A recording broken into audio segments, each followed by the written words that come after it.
Wild weekend of college football, as it usually is. Chip Patterson is here, though, because we have 2 weeks until our official college football playoff bracket reveal. So you're going to tell us the future. Let's hop into it with those conference champions. Who gets the bye? All right, so let's go into my crystal ball. I think that we are going to see, in terms of the overall #1 spot, Ohio State get revenge after that loss in Eugene. I've got the Buckeyes running the table the rest of the way and winning the Big Ten championship game in Indianapolis on CBS. Now, in terms of the SEC, you got to think that Georgia is riding high, and I love what I saw out of the Bulldogs. I think the Bulldogs are going to be able to take it all the way to Atlanta. And, I mean, if you're not Nick Saban, I don't know how you're beating Kirby Smart in Atlanta. In terms of the ACC, I'm actually going to duck the Hurricanes, and I'm going to go with the Clemson Tigers right here. Expect a little bit of a home field advantage, and I love the way that Cade Klubnik and this offense have continued to improve throughout the season. And then finally, in the always crazy random number generator that is the Big 12, give me the Kansas State Wildcats. I think this win 2 weeks ago against Colorado, followed by a really strong performance at West Virginia. It feels like Kansas State has found its footing a little bit, certainly since they lost their way in Provo earlier this season. I think Kansas State well positioned to make the Big 12 title game and probably the best team on paper, so I'll give them the edge to win it and get the 4th bye into the quarterfinals. All right, the whole point of this expanded playoff was to get more teams in and more excitement. So we're going to see some teams make their college football playoff debuts. Who do you think we're going to see for the first time in the big dance? Well, obviously Penn State, because come on now. Finally. James Franklin would have made a 12-team playoff like 6 different years in the last decade. I think the Nittany Lions do take care of business. I think Mike Elko's done a tremendous job with Texas A&M. Schedule sets up favorably, so I actually like the Aggies, maybe even as an SEC title contender to make the championship game, but they'll get enough wins to get in as an at-large. Miami, different type of team, obviously led by more of the offense with Cam Ward. I think that win total is going to be hard to ignore. And that's when we get to a really interesting portion, because I think that Boise State, it should not be slotted into the 12 spot, because the Broncos, led by Ashton Genty, are going to have 10, 11, maybe even 12 wins. If they are able to get that Mountain West championship, they might not be scooting up in the line. They might be right there already at the 11 seed. Then finally, I think that BYU has something magic going. I know what the numbers say. You can success rate this and you can power rate that, but the Cougars got some magic going with Jake Retzlaff, and if you stayed up on Friday night to watch them roar back against Oklahoma State, you know what I'm talking about. So I've got BYU on the 40th anniversary of that national championship, crashing the college football playoff as a second team from the Big 12. Speaking of staying up late on a Friday night, we've got Boise State and UNLV, perhaps the first of 2 potential meetings with these Mountain West juggernauts Friday night right here on CBS Sports Network. Now, we're kind of retraining our brains to think of this like we do March Madness. So we're going to talk about the first 4 teams out. And for you, you've got Notre Dame, Tennessee, LSU, and Iowa State. On behalf of Vols fans everywhere, you beat Alabama and they're still not in, Chip. What gives?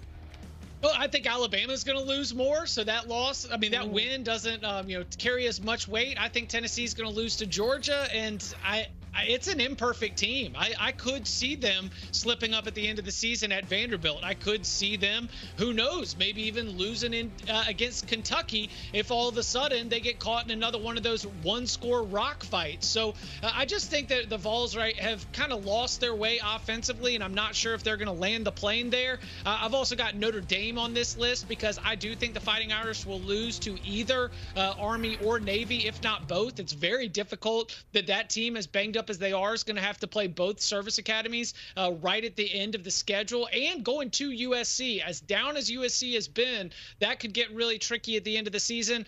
The one I actually feel the most uncomfortable about from my first 4 out, Emily, is LSU.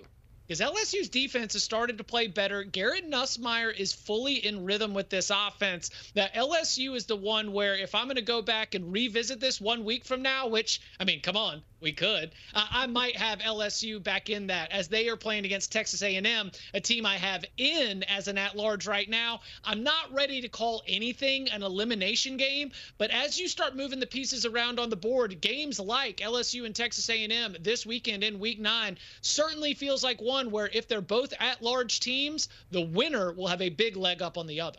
And those are the two teams who are the only undefeated teams in the SEC right now. Of course, then LSU also has a date with Alabama. So tough road ahead for the Tigers. Let's go ahead and take a look at your bracket. And the first game is between Texas and Boise State. What happens here in the first round, Chip?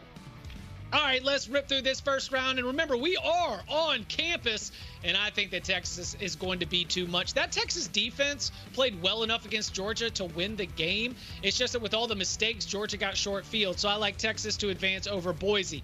Then we go to Happy Valley, and that's where I've got an upset. Smoke them through the filter, Emily. Coach Sig gets Indiana not only into the playoff, but all the way with a win, knocking off the Nittany Lions in the first round. Then I think that BYU, the Magic, this is where it comes crashing down. I've got the Ducks winning handily. This one might be the largest margin of my projected first round. And then as Miami goes up against Texas A&M, Connor Wegman against Cam Ward, I mean, come on. Who you got in a go-win-the-game possession? It's got to be number one for the Miami Hurricanes. It's got to be Cam Ward. All right, so now we go to the quarterfinals. We finally see those top four seeds who had a nice rest in the first week. We've got Texas and Clemson. I'm super excited about this one. We got Indiana, Georgia, Oregon, Kansas State. So many monster matchups in this one, but I'm still scratching my head. What do we think Indiana does with Georgia here in this one? Okay. Well, I think that Indiana finally, this is where this is it hits midnight. Yeah, we turn into a pumpkin. It was fun. And we go back to enjoying the successes of the season. Georgia takes care of business. Texas over Clemson is a talent issue. I think that this is where we start to see that Clemson is still strong enough to win the ACC, but to go up against the likes of Texas, not quite. I think you could say the same thing for Kansas State against Oregon.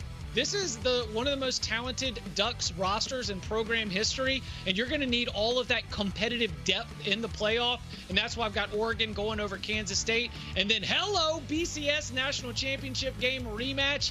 Unfortunately, it does not go Miami's way, much like the last time. Ohio State advancing to Oregon. And Emily, wouldn't you look at this? Have we seen these games We before? have.